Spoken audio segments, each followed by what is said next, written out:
अस्सलाम वालेकुम व्यूअर्स, खुशखबरी सीरीज़ की नई एपिसोड में खुश आमदीद। मैं हूं आपका मेज़बान अब्दुर्रहमान। आज हम आपके साथ दो खुशखबरें डिस्कस करेंगे और आज की दोनों खुशखबरियां पाकिस्तान की सबसे बड़ी एक्सपोर्ट्स टेक्सटाइल के एक्सपोर्ट से मुतालिक है। पहली खुशखबरी तो ये है कि हुकूमत ने अगले 3 सालों के दौरान पाकिस्तानी टेक्सटाइल एक्सपोर्ट्स को 250% बढ़ाने का टारगेट रखा है और सन 2025 के फिस्कल ईयर में ये इंशाल्लाह 40 अरब डॉलर्स होने जा रही हैं।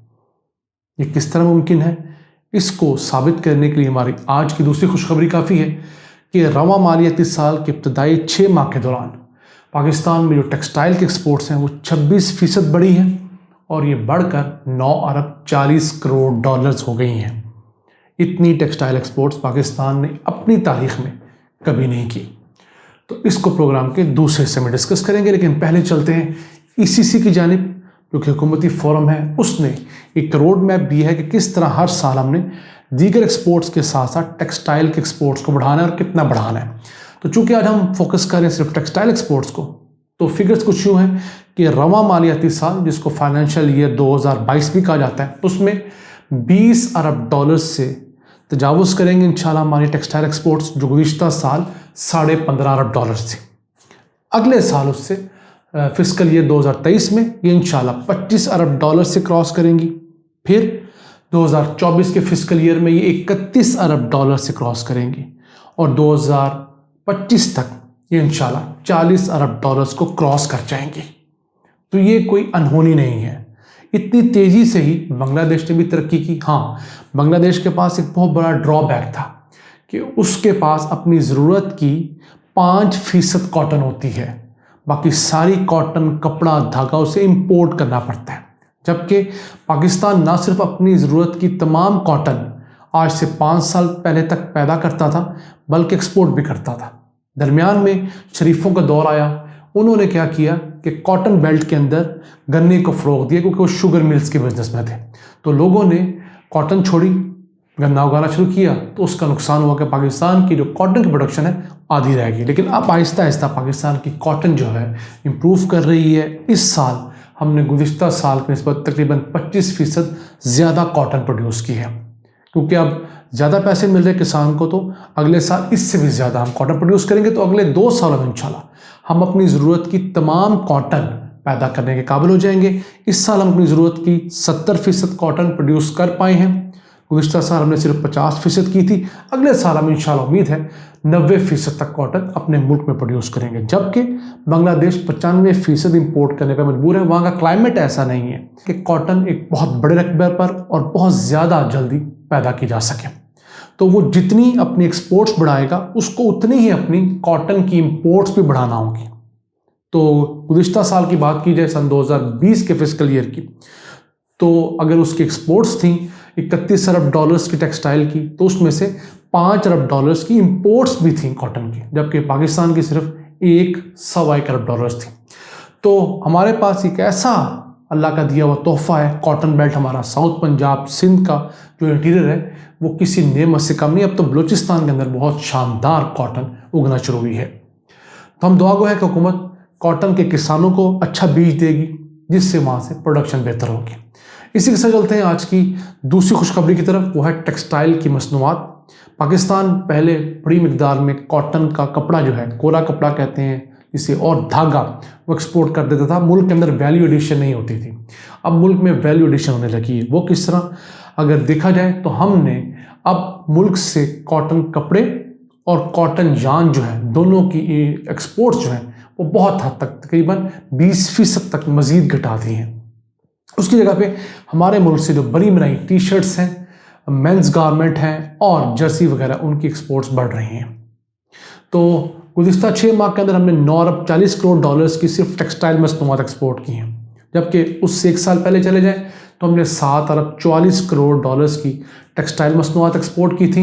यानी कि 6 माह के अंदर 4 अरब डॉलर्स का इजाफा हुआ है टेक्सटाइल मसनूआत के एक्सपोर्ट में। तो इंशाल्लाह जब पूरे 12 महीने होंगे तो 8 अरब डॉलर्स का इजाफा होगा। गुज़िश्ता साल हमने 15.5 अरब डॉलर्स की एक्सपोर्ट की थी। तो उस हिसाब से इंशाल्लाह इस साल हम 21-22 अरब डॉलर्स की टेक्सटाइल एक्सपोर्ट्स को टच कर पाएंगे। یہ تو ایک بڑے اچھے ہیلدی فگرز آ رہے ہیں۔ اس کے ساتھ ساتھ اگر آپ کو ایک کمپیریزن دکھانا چاہوں میں، وہ کچھ یوں ہے کہ سن 2005 سے لے کر سن 2019 تک پاکستان کی ٹیکسٹائل ایکسپورٹس کوئی خاص نہیں بڑھی۔ آپ گراف میں دیکھ سکتے ہیں ہماری ٹیکسٹائل ایکسپورٹس $800 ملین ماہانہ سے لے کر 1 ارب 10 کروڑ ڈالرز ماہانہ کے درمیان فلکچویٹ کرتی رہیں۔ اس میں پرویز مشرف کا دور بھی شامل ہے، پیپلز پارٹی کا دور بھی شامل ہے، PMLN کا دور بھی شامل ہے۔ یعنی کہ ہم نے یہ جو 14-15 سال ضائع کیے، اسی دوران جو بنگلہ دیش ہے ہم سے آگے نکل گیا۔ ظاہر سی بات ہے وہ سمارٹ کھیلا، اس نے انڈسٹری کو سہولیات دی اور ہم لوگ دیگر مشاغل میں، جنگیں لڑنے میں اور دیگر چیزوں میں الجھے رہے۔ لیکن اب آپ اس کے بعد گراف دیکھ سکتے ہیں، گزشتہ سال ہم نے دسمبر کے مہینے میں تقریباً 1 ارب 44 کروڑ ڈالرز، 1.5 ارب ڈالر کی ایکسپورٹس کی۔ اس دسمبر ہم نے 1 ارب 64 کروڑ ڈالرز کی ایکسپورٹس کی ہیں۔ تو یہ جو ٹریجیکٹری ادھر رکی ہوئی تھی، اس کے ماشاءاللہ گراف کے اندر ایک بڑا اچھا آپ دیکھ سکتے ہیں کہ ٹیک آف نظر آ رہا ہے۔ تو یہ چیزیں آہستہ آہستہ امپروو کریں۔ اب یہ جو ٹریجیکٹری آپ مسلسل دیکھ رہے ہیں ایکسپورٹس بڑھنے کی، یہ کوئی ہوا میں تو نہیں بڑھ رہی، ایکسپورٹس بڑھ رہی ہیں، ٹیکسٹائل کی ایکسپورٹس بڑھ رہی ہیں۔ اس کا مطلب کیا ہے؟ گارمنٹ فیکٹریاں چل رہی ہیں۔ اب ان گارمنٹ فیکٹریوں میں صرف سیٹھ تو کام نہیں کر رہا، میرا مزدور بھائی بھی کام کر رہا ہے، کوئی صفائی والا کام کر رہا ہے، کوئی سلائی مشین پہ بیٹھنے والا، کوئی پیکیجنگ میں کام کرنے والی ہماری بہن کام کر رہی ہے، پھر کوئی کوالٹی کا شخص ہے، کوئی سپروائزر ہے، کوئی انجینئر ہے۔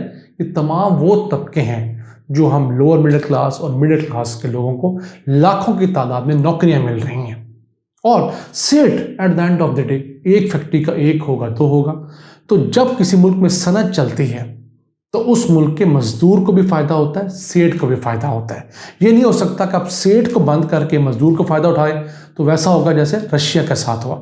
آپ نے ایک بیلنس رکھنا ہے کہ سیٹ مزدور کا استحصال نہ کرے اور مزدور بھی طاقتور ہو کر سیٹ کا بیڑا غرق نہ کرے، کیونکہ پاکستان میں لیبر پروڈکٹیوٹی جو ہے وہ پوری دنیا میں سب سے کم اس لیے ہے کہ ہمارے ہاں ایک تو سیٹ مزدور کی تربیت پہ خرچ نہیں کرتا، R&D پہ، اور دوسرا مزدور بھی ایسا سر پھر ہے، اس کی اکثریت وہ کام چور ہے۔ میں اکثریت کی بات کر رہا ہوں۔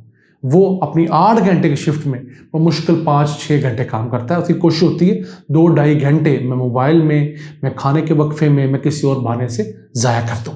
تو یہ مشکل یا کرخت باتیں ایسی ہیں جو ہمیں سننی چاہیے اور ہمیں اس کو بغور دیکھنا چاہیے۔ آپ اپنے گھروں میں کام کرنے والی جو ہماری میڈز آتی ہیں، ان کے گھروں کی سٹوریز کبھی سنیں، آپ کو علم ہو جائے گا کہ ملک میں غربت اپرچونٹیز کے نہ ہونے کی وجہ سے نہیں ہے، اکثریت غربت جو ہے وہ ہٹ ڈرامے کی وجہ سے ہے۔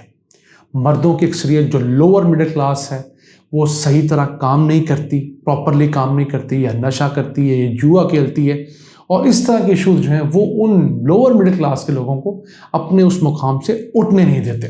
خیر یہ تو ایک ڈفرینٹ بحث تھی، ہم اس کو دوبارہ سمیٹتے ہیں اور لے کر آتے ہیں اپنے ایکسپورٹس کی جانب۔ تو ٹیکسٹائل جو ہے اس کے اندر اللہ تعالیٰ نے پاکستان کو برکت ڈالنا شروع کی ہے، اور آہستہ آہستہ پاکستان کی جو مومنٹم ہے وہ بڑھ رہا ہے۔ تو ناظرین، یہ وہ ایسے مسائل ہیں جو حل ہوتے ہوتے ہوں گے، اوور نائٹ ہونے والے بالکل نہیں، کیونکہ اس ملک میں ہر فیلڈ کے اندر ایک مافیا بیٹھا ہوا ہے۔ ٹیکسٹائل والے ہیں وہ بھی مافیا ہے، کھاد والوں سے ہمارے کسان بھی آج کل بھگت رہے ہیں، چینی ہم نے گزشتہ سال بھگتی، جو آٹا ہے اس کے اندر علیحدہ مافیا ہے، پارکنگ والا مافیا علیحدہ ہے، یو نیم اٹ۔ تو ہمارے دوست نے انہوں نے ایک کتاب لکھی ہے کنٹری آف کارٹلز کے نام سے، یعنی کہ مافیا کا جو بڑا ایک حصہ ہوتا ہے، جو مافیاز آپس میں مل کر ایک بڑا ایک گینگ بناتے ہیں، تو کارٹل کہا جاتا ہے۔ تو انشاءاللہ وہ بھی جب آن ایئر ہوگی تو میں آپ کو بتاؤں گا۔ تو یہ ملک کو پہلے کارٹلز چلا رہے تھے، اور کوئی شخص بھی آتے ہی ان کارٹلز کو توڑ نہیں سکتا، یہ اتنے مضبوط ہیں۔ آہستہ آہستہ آہستہ ان کے ٹینٹیکلز کاٹنے ہوں گے، پھر آہستہ آہستہ جا کر یہ خود ہی کمزور ہو کر اپنی موت آپ مر جائیں گے۔ ہم اللہ سے دعا گو ہیں کہ اس سلسلے میں ہر حکومت کو مدد کرے تاکہ پاکستان ایک خوشحال ملک کے طور پر دنیا میں جانا جا سکے۔ انہی الفاظ کے ساتھ اپنے میزبان عبدالرحمان کو اجازت دیجیے۔ اللہ نگہبان۔